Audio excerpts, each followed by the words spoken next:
ಎಲ್ಲರಿಗೂ ನಮಸ್ಕಾರ. ನಾನು ನಿಮ್ಮ ಉತ್ತರ ಕನ್ನಡದ ಸೈಬರ್ ಕ್ರೈಮ್ ಡಿವೈಎಸ್ಪಿ ಅಶ್ವಿನಿ ಮಾತಾಡ್ತಾ ಇರೋದು.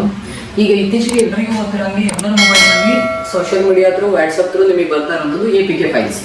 ಆ APK ಫೈಲ್ಸ್ನ ಡೌನ್ಲೋಡ್ ಮಾಡಿದಾಗ ನಮಗೂ ಕೂಡ ಸುಮಾರು ಕಂಪ್ಲೇಂಟ್ಸ್ ಬರ್ತಾ ಇದೆ. APK ಫೈಲ್ಸ್ ಡೌನ್ಲೋಡ್ ಆಗೋಗಿದೆ, ನಮ್ಮ ಮೊಬೈಲ್ ಹ್ಯಾಕ್ ಆಗಿದೆ, ಏನು ಮಾಡಬೇಕು ಅನ್ನೋಂಥದ್ದು. ಈಗ ಫಸ್ಟ್ APK ಫೈಲ್ಸ್ ನಮ್ಗೆ ಯಾವ್ಯಾವ ರೀತಿಯಲ್ಲಿ ನಮ್ಮ ಮೊಬೈಲ್ಗೆ ರೀಚ್ ಆಗ್ಬೋದು ಅಂದರೆ, ಒಂದು ವೆಡ್ಡಿಂಗ್ ಕಾರ್ಡ್ ಟೈಪಲ್ಲಿ ಬರ್ಬೋದು, ಒಂದು SBI ಬ್ಯಾಂಕ್ KYC ಅಪ್ಡೇಟ್ ಮಾಡಿ ಅನ್ನುವಂಥ ರೀತಿಯಲ್ಲಿ ಬರುತ್ತೆ, ಮತ್ತೊಂದು ಯೂನಿಯನ್ ಬ್ಯಾಂಕ್ KYC ಅಪ್ಡೇಟ್ ಮಾಡಿ ಅಂತ ಬರುತ್ತೆ. ಸೊ ಈ APK ಅಂದ್ರೆ ಏನು? APK ಫುಲ್ ಫಾರ್ಮ್ ಬಂದು ಆಂಡ್ರಾಯ್ಡ್ ಪ್ಯಾಕೇಜ್ ಕಿಟ್ ಅಂತ. ಅಕಸ್ಮಾತ್ ನೀವು ಈ ಆಂಡ್ರಾಯ್ಡ್ ಪ್ಯಾಕೇಜ್ ಕಿಟ್ ಅನ್ನುವಂತಹ ಆಪ್ ನ ನೀವು ಪ್ರೆಸ್ ಮಾಡಿದ್ರಿ ಅಂದ್ರೆ ಅಲ್ಲಿ ಡೈರೆಕ್ಟ್ ಆಗಿ ನಮಗೆ ಅದು ರ್ಯಾಟ್ ಕ್ಲಿಕ್ ಆಗ್ತದೆ. ರ್ಯಾಟ್ ಅಂದ್ರೆ ಏನು? ರ್ಯಾಟ್ ಅಂದ್ರೆ remote access tool. Remote access tool ಹೆಸರೇ ಹೇಳ್ತದೆ, ನಮ್ಮ ಮೊಬೈಲಿಗೆ ಆಪ್ ಇನ್ಸ್ಟಾಲ್ ಆದ್ಮೇಲೆ, APK ಆಪ್ ಇನ್ಸ್ಟಾಲ್ ಆದ್ಮೇಲೆ ಅದರದ ರಿಮೋಟ್ ಕಂಟ್ರೋಲ್ ಯಾರು ನಿಮಗೆ ಫೈಲ್ ಅನ್ನ ಕಳಿಸಿರ್ತಾರೆ ಅವರಿಗೆ ರವಾನೆ ಆಗಿರ್ತದೆ. ಸೊ ನಮ್ಮ ಪೂರ್ತಿ ಮೊಬೈಲ್ ಏನಿದೆ, ಈ ಮೊಬೈಲ್ ಕಂಪ್ಲೀಟ್ ಕಂಟ್ರೋಲಿಂಗ್ ಬೇರೆ ಒಬ್ಬರದ್ದು ಅಥಾರಿಟಿನಲ್ಲಿ ಇರುತ್ತೆ.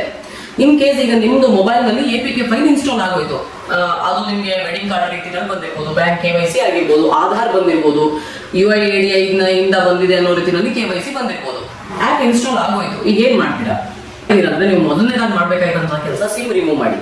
ಯಾಕೆ ಅಂತಂದ್ರೆ ಎಕನಾಮಿಕ್ ಅಫೆನ್ಸಸ್ ನಲ್ಲಿ ನಿಮಗೆ ಬರುವಂತಹ OTP ಏನಿದೆ, ವೆರಿಫಿಕೇಶನ್ ಕೋಡ್ ಏನಿದೆ, ಇದು ನಿಮಗೆ ರಿಮೋಟ್ ಆಕ್ಸೆಸ್ ಕಂಟ್ರೋಲ್ ಟೂಲ್ ಮೂಲಕ ನಿಮಗೆ ಕಳಿಸಿರುವಂತ ಕೈ ಸೇರಿದ್ರೆ ನಿಮ್ಮ ಅಕೌಂಟ್ ನಲ್ಲಿರುವಂತಹ, ನಿಮ್ಮ ಖಾತೆಯಲ್ಲಿರುವಂತಹ ಹಣ ಸಂಪೂರ್ಣವಾಗಿ ಖಾಲಿ ಆಗ್ತದೆ. ಹಾಗಾಗಿ ಏನ್ ಮಾಡ್ಬೇಕು, ಫಸ್ಟ್ ಸಿಮ್ ಕಾರ್ಡ್ ನ ರಿಮೂವ್ ಮಾಡಿ. ಸೆಕೆಂಡ್ ಆಪ್ಷನ್ ಏನ್ ಮಾಡಬೇಕು, ಸಿಮ್ ಕಾರ್ಡ್ ನ ರಿಮೂವ್ ಮಾಡಿದಾದ್ಮೇಲೆ ಫೋನ್ ನ ಫ್ಯಾಕ್ಟರಿ ರೀಸೆಟ್ ಮಾಡಿ. ಇದು ಆಂಡ್ರಾಯ್ಡ್ ಫೋನ್ಸಿಗೆ ಮಾತ್ರ. ಆಂಡ್ರಾಯ್ಡ್ ಫೋನ್ಸ್ ನಿಮ್ದಾಗಿದ್ರೆ ಫೋನ್ ನ ಫ್ಯಾಕ್ಟರಿ ರೀಸೆಟ್ ಮಾಡಿ. ಇಲ್ಲ ಇನ್ನೂ ಒಂದು ಮಾಡಬಹುದು, ನಾನು ಸ್ವಲ್ಪ ಟೆಕ್ನಿಕಲಿ ಸ್ವಲ್ಪ ತಿಳ್ಕೊಂಡಿದ್ದೀನಿ ಅನ್ನೋದಾದ್ರೆ, APK ಫೈಲ್ ಇನ್ಸ್ಟಾಲ್ ಆದ್ಮೇಲೆ ಅದು ನಿಮ್ಮ ಮೊಬೈಲ್ ನಲ್ಲಿ ಆಪರೇಟಿಂಗ್ ಸಿಸ್ಟಮ್ ಅಂತ ಏನ್ ಕರಿತೀವಿ, OS ಸಿಸ್ಟಮ್ ಅಂತ ಏನ್ ಕರಿತೀವಿ, ಅಲ್ಲಿ ಇನ್ಸ್ಟಾಲ್ ಆಗಿರ್ತದೆ. ಅಲ್ಲಿ ನಾವು ಸರ್ಚ್ ಮಾಡಿದ್ರೆ APK ಫೈಲ್ ನ ಇನ್ಸ್ಟಾಲ್ ಮಾಡಬಹುದು.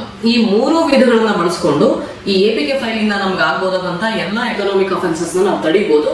ದಯವಿಟ್ಟು ಎಲ್ಲರೂ ಕೂಡ ಇದ್ರ ಬಗ್ಗೆ ಎಜುಕೇಟಿವ್ ಆಗಿ ಯೋಚನೆ ಮಾಡಿ. ಆದಷ್ಟು APK ಫೈಲ್ಸ್ ನ ಯಾರು ಡೌನ್ಲೋಡ್ ಮಾಡಬೇಡಿ. ಇನ್ ಕೇಸ್ ಡೌನ್ಲೋಡ್ ಮಾಡಿದೆ ಅದರಲ್ಲಿ ಕೂಡ ಈ ಕ್ರಮಗಳನ್ನ ತಗೊಳ್ಳೋದ್ರ ಮೂಲಕ ಈ APK ಫೈಲ್ ಇಂದ ಆಗೋದಂತ ಅನಾಹುತಗಳನ್ನ ತಡೆಗಟ್ಟಬಹುದು. ದಯವಿಟ್ಟು ಇದ್ರ ಬಗ್ಗೆ ಎಲ್ಲರೂ ತಿಳ್ಕೊಂಡು ಇದನ್ನ ಫಾಲೋ ಮಾಡಿ. ಥ್ಯಾಂಕ್ ಯು, ಧನ್ಯವಾದ.